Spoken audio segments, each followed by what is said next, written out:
George. So thank you so much. So yeah, I mean, I don't want to believe in the history. It was a patient who was having an ablation via the coronary sinus. And this is exactly what happened. Dr. Reddy, who you just met, is a dear friend of all of ours. And we got a call on a Tuesday. We just finished clinic. And all of a sudden it was like, hey, can you come to the cath lab? We have a problem. I said, okay. So we went to the cath lab. So we walk into the cath lab, and next thing you see is a pericardial drain in place, the patient on pressors, and Vivek doing his magic, right? So you can imagine. That's all I know about this patient. So next slide. Oh, I have to do the slides. So then you see this. So what do you guys see? Yeah. So now obviously there's a coronary sinus perforation, right? So what are the? I mean, in terms of this angiogram, I mean, do you guys recognize that large thing in the middle? That's the esophageal deflector, right, for ablation. And so when they were advancing the catheter, I'm assuming, into this coronary sinus. What's at the Medusa? What's this Medusa catheter? I don't know. Like I said, I know nothing about the case, and those are the worst cases you get called into. So all you know is the patient has got a massive perforation, and this is happening. So I'm just curious in terms of, George, you've handled tons of difficult cases when you just walk in those. What do you think we should do? What are some questions you need to ask? Oh, what happened? Well, catheter went through the coronary sinus. So obviously, this is a very difficult situation. Not only is there a catheter in the, or not only is there a perforation. By the way, the bottom left side, it's the RA. That's not the perforation. Okay. So just to orient, the perforation is near the Medusa catheter, underneath the Medusa. Yep. Exactly at like 12 o'clock, just to be clear on that. The patients of EP, they often are undergoing their procedures on uninterrupted oral anticoagulants. Let's also remember that, because something that doesn't happen in our patients. So that's something you need to know. The patient probably has gotten heparin on top of an therapeutic INR or on top of a Apixaban, Eliquis, or whatever else they may be taking. The second one is to understand exactly what they were trying to do before they pulled out the catheters. Because obviously there must have been some kind of a catheter in the coronary sinus. So what they were trying to navigate will get you an idea of where might have the perf be, and is it one perf, two perfs, or something like that. And the third one you have to do is you have to do a super selective angiogram of high quality, and often in the CS it's not as easy to obtain. I have to comment that this is an incredible angiogram. There's obviously a lot of dye backing up in the RA, but that's how it has to be, because you really need to see with great detail what's going on. The semi opacification is not good enough, because you can barely see it right now. Imagine if you weren't pacifying, you wouldn't know. Sizing is another situation. You really need to be concerning the CS, because it's a vein, so it's a distensible structure. So you may think the size is this one, and then you put something that's sized to exactly to this, and then you have leak around because it's just a distensible structure. So all those things you have to take under account. So that's my initial reactions of six things that needs an answer. George, the first thing I did was call Ajit, and Ajit was, dude, call cardiothoracic. There's Dr. Rao. So Dr. Rao is our vascular surgeon who helps us a lot. And he's like, no, you should call cardiothoracic. They'll be up. So obviously he was in a case. So what we did exactly what Dr. Dangas did. We asked all those questions. So they put one of their catheters, their ablative catheters, through the coronary sinus. You can see the perforation. It's pretty clearly visualized. It's quite large, and you can see the Hiroshima type, mushroom cloud coming out. And then the next question I asked, as Dr. Dangas said, did they advance it any further? And the answer was no. So I believe they recognized it immediately as it was not in the right area fluoroscopically. So they knew they had perfed without advancing it any further. Fourth question I asked them is, what sheet size do you have? And do we have any idea of the size of the coronary sinus? So luckily we had a CAT scan. Okay, and they had a CAT scan sizing of the coronary sinus at 14 millimeters. So we knew it was a 14 millimeter type device that we would need.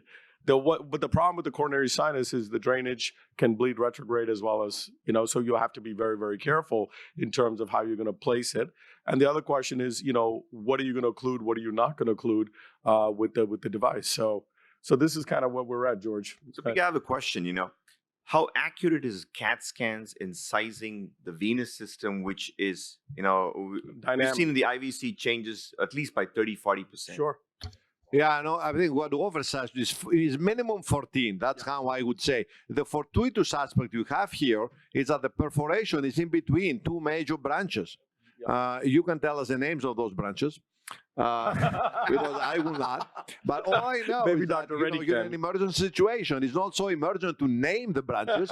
It's very important to preserve both of those branches. And I think it's lucky that you don't have the perf exactly at some kind of the bifurcation.